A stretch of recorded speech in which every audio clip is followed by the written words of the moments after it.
Welcome to Second Most Fishing. This is Jared Wold here in the Kickapoo River, getting a little fishing in with my friend Howard.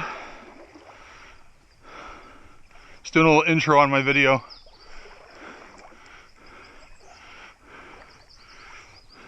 Oh, there's a fish. Oh, lost him. That was a brookie. Pretty big one though. And these brookies on here fight like tigers, man. Oh, that's a good sign. It's right under some wood cover right up there. There's like a log up there. Water's a little murkier than the last time I was here, overall.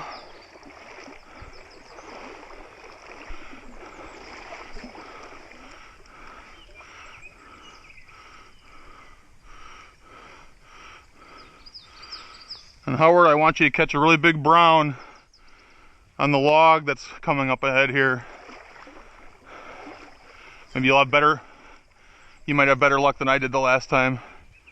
I caught a 5-inch brown that hit about 3 feet in front of me. I was pulling the lure out of the water when it finally hit, which is not an uncommon occurrence.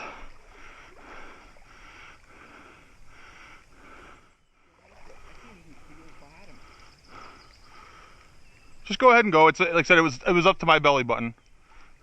That means it's up to my chin. No. Remember, I have relatively short legs but a long torso. Just take your time. It does actually shallow out downstream a little bit,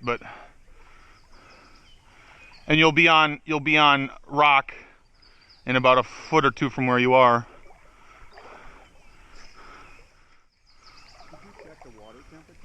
Not yet, but it feels fairly warm compared to, yeah, let me do that quick.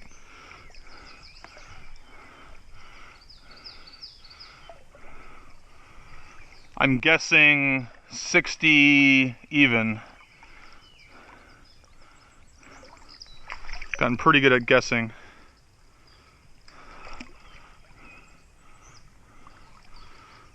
$58, same as last week. Well, that's about right. We're pretty far downstream from any of the springs that generate it, so it should gradually warm.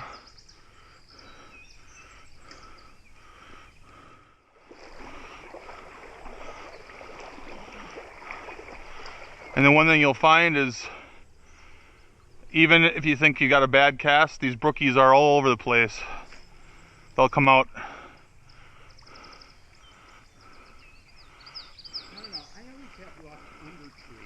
Well, yeah, I mean, certainly, well, obviously, if you want to catch decent browns, that's where you're going to find them, usually. Although, those couple big ones, you know, those, well, powerful, they weren't, I mean, one was 12, one was 14 that I caught, like, at the end of the day last week. Those were both just kind of in a little marginal seam, you know, just like 3 feet off the bank. That was just slightly deeper than everything else and had some rocks.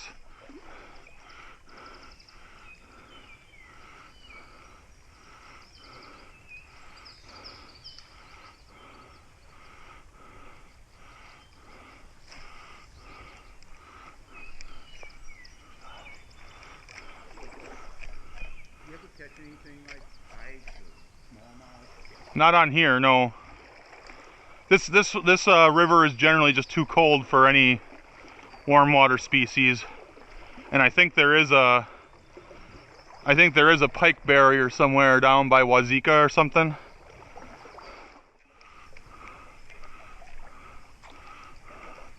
But yeah, definitely with this missing the last couple feet, accuracy is way down. I mean, I got, you know, over the last week, I've gotten pretty accurate overall still. But man, those first couple days, oh, that was brutal. Still was catching fish, but.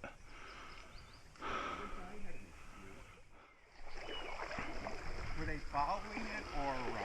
No, I had two hits on the first cast I got on that side.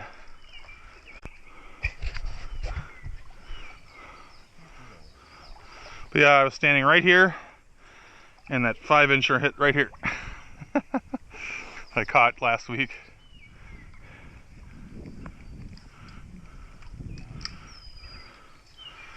Not uncommon for them to wait that whole time, and as soon as they see it pop back up, suddenly they take a swipe.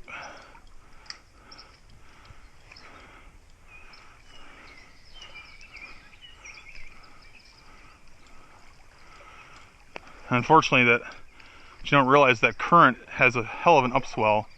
It's really hard to keep that.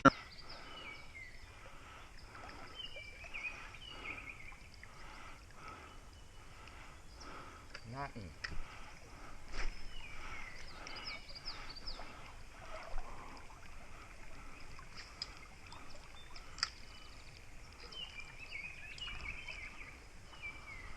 No follow.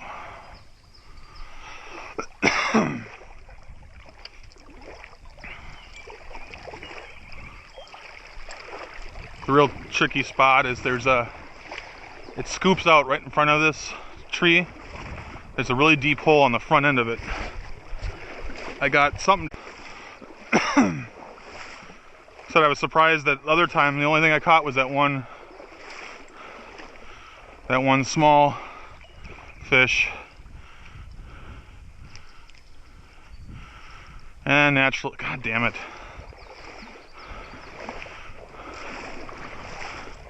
I'm really specializing in getting snagged today.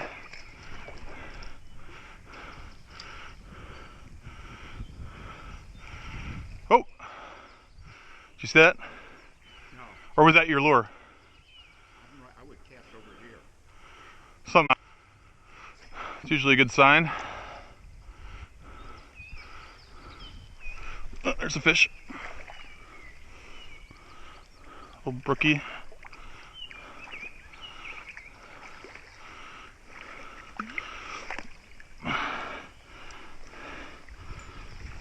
Oh no, it's a brown.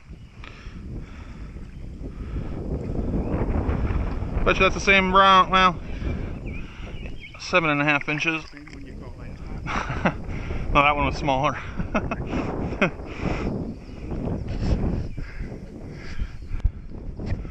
But I bet you that's the same one I hooked into in that spot last time. That was exactly the... How deep is your spinner when you're retrieving it? I usually pause, because that's the only way to let it drop a little bit. Now it depends, you know, if it's shallower water, it doesn't matter, you know, but I mean, you know, underneath that, I bet you that's 5 feet underneath the thing there, so only, you know, like a big brown probably is not going to come up and, but, well, you never know. I mean, a log fall like this by overwide wildcats, exactly where I caught that 20-incher last season, you know, right in front of the log, and it just, so here I cast, I pause a little bit, and then I start bringing it in. Well, looks like yours is tracking shallower than deep. Yeah, overall, but otherwise you're doing everything else right. Like, obviously you always want to keep your rod tip low because that helps keep it down. And the tricky part is just getting used to bringing it in just fast enough to spin, but not so fast that it's you know, that it's too you know, too gaudy of a presentation. But yeah, like something like this, I'll sometimes give it a couple seconds before I even start bringing it on in. It just varies, you know. Like, if I don't get a hit the first cast or two, if I know it's up high, that's when I'll, like, the next cast I'll, like, so here, this scoops out, you can see right in front of this, but you see there's a little shelf, like, between the scoop out for that first tree and then the scoop out for the second. So, like, you know, something like that, I give that a pause before I start bringing it in.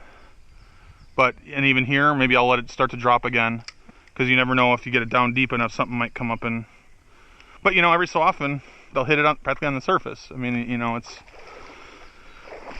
those are the times you usually miss fish, because you're really not expecting it. Like right now, let it stop for a second. Now go ahead and retrieve. You got down nice and deep that time. And amazingly enough, nothing seems to want to play out of the front end of that, because, like I said, that brown hit pretty much right at the lip, you know, right where the drop-off starts.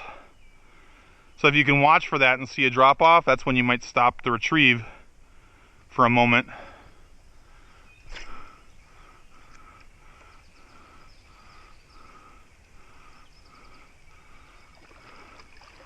So like right there, I just let it drop a bit. Of course, the way that the reflection of these things works, sometimes you think, oh, there's a fish, but no, it's just the blade flashes so much that it looks like a fish. The hard part, I was trying all day to get a cast.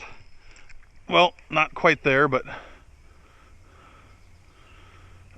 I for life of me cannot seem to get a cast underneath that log. Nope. It's something like that where the extra bendiness and the length really doesn't, you miss that. There we go. Well, current's just too fast right there for that to work. So when that rod was intact, what is that, a 6-foot rod? Yeah, I think it was a 6 even. Either 6 or... Plenty big, huh? Oh yeah. Yeah, it was a 6 foot. At one point I had a 5.6 that was a one piece. That was a true ultralight, but I started realizing that part of my casting inaccuracy, you kind of need a little bit of backbone, especially if it's windy. You know, just like the idea of having like a 5 or a 6 weight on a windy day if you're trying to fly fish, because a 4 weight just doesn't have enough backbone.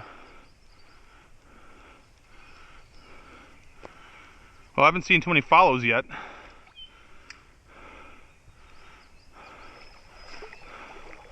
But the one thing I will say is on this stream, sometimes when you start finding the fish, you'll really find the fish.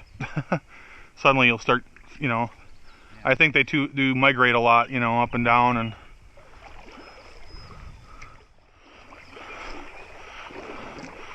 something I'm considering doing is getting a smaller inner tube and carrying that on my back when I fit that, and then I can just float on my back the whole way.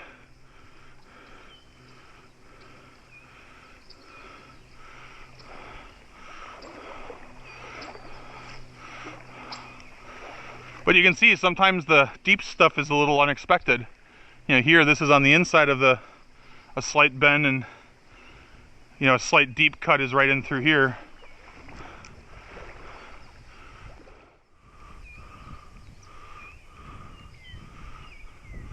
Yeah, like I said, generally I do give some time to let it. I usually slap my bail closed right away just in case, but then I usually give it a slight pause before I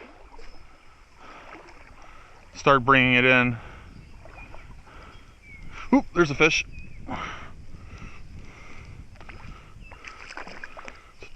Decent brookie.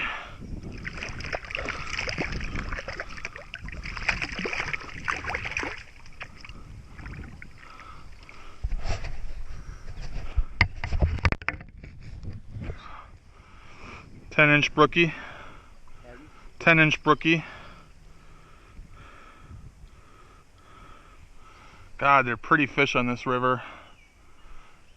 What? So they're pretty fish on this river. They tend to be a little lighter color, but a little silvery.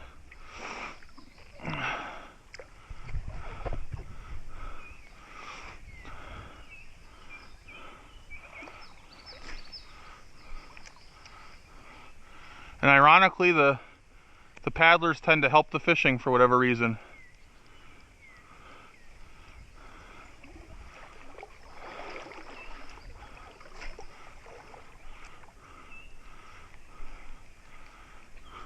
How about that? You got a fish on? Or some garbage? Good looking garbage.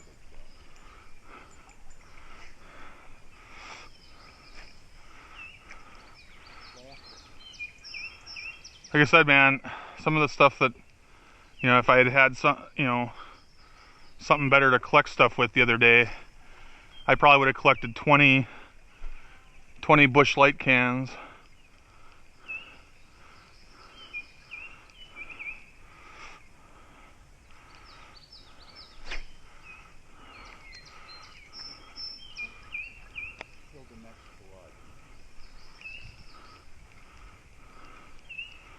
It just kills me because there's no glass allowed, but it's like, well,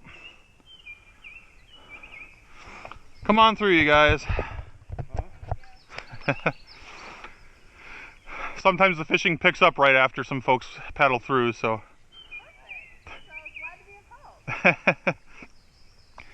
Nah, the fish here see enough traffic that it doesn't really spook them much at all.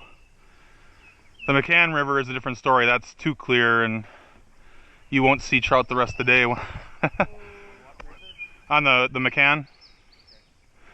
Yeah, that's like gin clear water there, and the first flotilla comes through and the trout are deeply recessed for the rest of the day. So yeah, I just landed a nice 10-inch brookie and caught a couple small browns so far, so thank you. Hopefully fishing picks up after we go. There we go. Like I said, it's happened before, so which is probably more coincidence than anything else, but I said it was probably more coincidence than anything else that the fishing picked up. There was one time when I came out, the equivalent of next weekend, and my paddling club was paddling the river. So I ended up, I think I had to work at Cabela's. No, that was the year before we opened. I had someplace I had to be on that Friday. Actually, Saturday morning, I had someplace to be, so I went ahead and drove on up and started fishing right where I knew that they'd be taking out. And right as everybody from the club started passing me, suddenly I started hooking into like one after the other 14, 15, 16-inch browns, like every other cast. It was bizarre. Up to that point, I just caught some brookies, but so.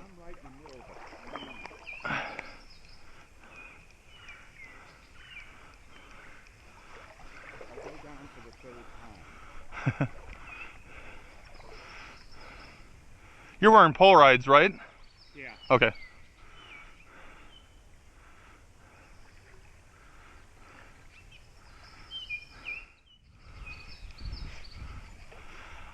And the one thing you'll note, unless I really need to be coming straight downstream because of the structure or whatever, I do try to work a little bit at an angle most of the time.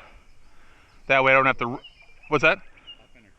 Yeah, just so that I don't have to reel quite so fast, because otherwise if you're coming right with the current, you have to reel pretty darn fast.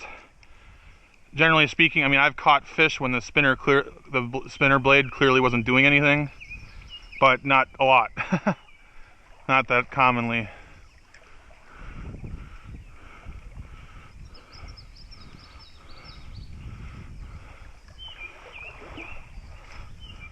If you cut like that, up and across, do they normally hit coming on the downside? No, it's usually still upstream.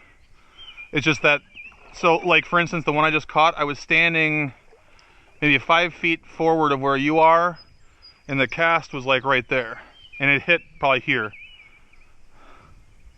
give or take.